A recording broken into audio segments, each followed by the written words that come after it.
इस वीडियो में हम सॉल्व करेंगे एक्सरसाइज नंबर 6.2 का क्वेश्चन नंबर 6। क्वेश्चन है in figure 6.33 P Q and R S are two mirrors placed parallel to each other.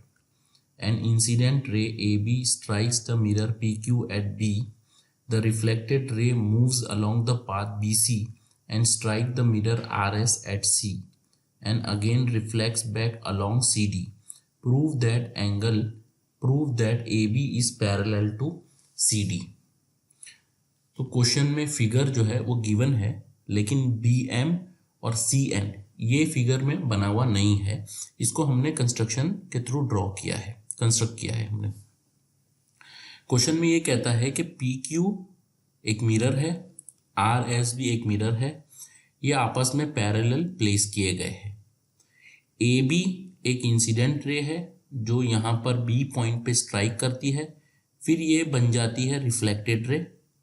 Then again ये RS की तरफ आती है, इंसिडेंट रे बनती है, और जब ये पॉइंट C पर स्ट्राइक करती है और यहाँ पर आगे जब जाती है तो ये हो जाती है रिफ्लेक्टेड रे।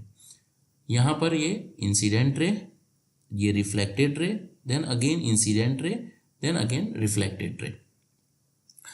इस क्वेश्चन में हमें प्रूव ये करना है कि AB और CD पैरेलल है, यानी ये AB जो है ये इंसिडेंट रे और ये CD जो है ये रिफ्लेक्टेड रे, ये आपस में क्या है, पैरेलल है। तो यहाँ पर थोड़ा सा हम फिजिक्स समझ लेते हैं कि the angle of incidence is the angle between the incident ray and the normal.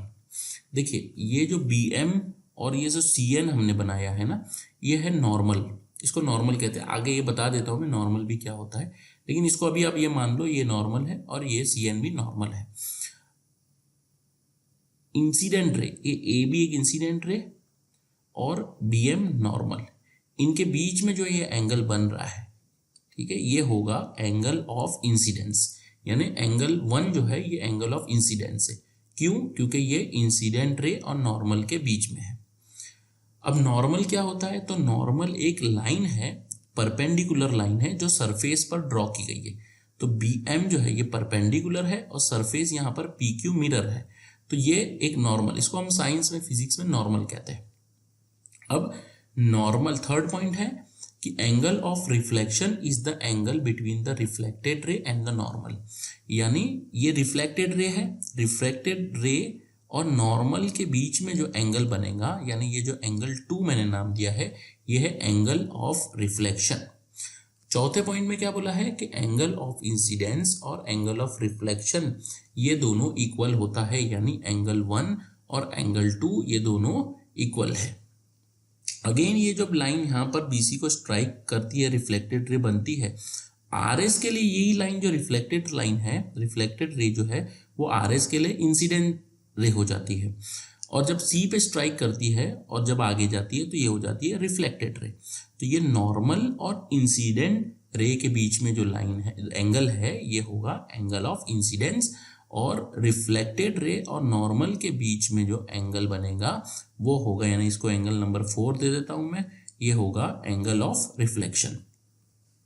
तो ये जो था ये फिजिक्स समझने का था। अभी हम इसको कैसे प्रूव कर देंगे, देखिए हमें AB और CD को पैरेलल बताना है, बराबर। ये AB है, ठीक है, इस तरीके से ये C पॉइंट यहाँ बना है और ये CD है। अगर हम इस एंगल को, एंगल ABC को और एंगल BCD को, इनको इक्वल बता दे, तो कन्वर्स ऑफ अल्टरनेट एंगल के थ्रू हम ये कह सकते हैं कि अगर इनके अल्टरनेट एंगल्स इक्वल है और BC उनका ट्रांसवर्सल है तो AB और CD जो है वो पैरेलल हो जाएगा। बस इसी तरीके से हम जो है वो इसको प्रूव कर देंगे, ठीक है। तो हम इसको सॉल्व करना शुरू करते हैं।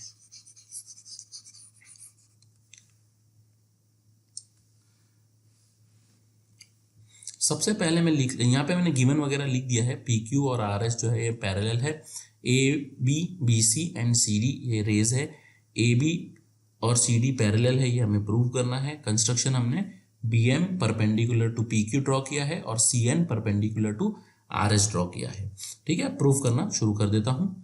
BM is parallel to CN, ये जो परपेंडिकुलर हमने जो ड्रॉ किया है ना, ये आपस में पैरेलल भी है। क्यों पैरेलल है? कि अगर दो पैरेलल लाइंस के ऊपर परपेंडिकुलर ड्रॉ की जाती है तो वो परपेंडिकुलर भी आपस में पैरेलल होते हैं। रीजन यहां लिख लेता हूं मैं, perpendicular on parallel lines are parallel. ठीक है, अब जो है वो हम ये भी लिखेंगे by law of reflection, by law of reflection.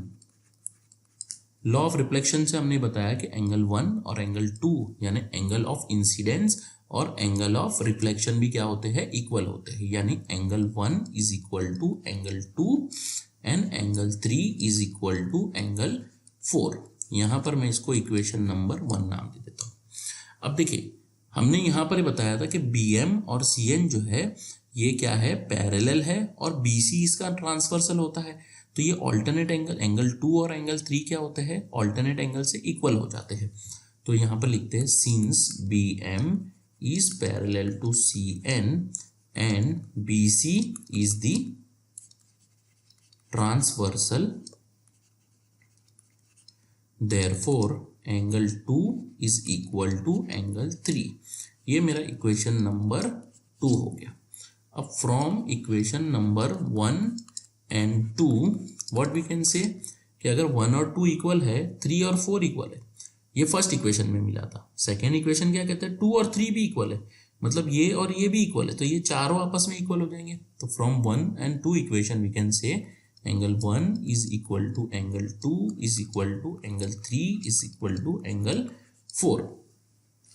अब चारों आपस में इक्वल हो गए। अब इसको हम एक और तरीके से लिख सकते हैं, वो ये मैं लिख सकता हूं 1 + 2, एंगल 1 + 2 वो भी बराबर होगा एंगल 3 + एंगल 4।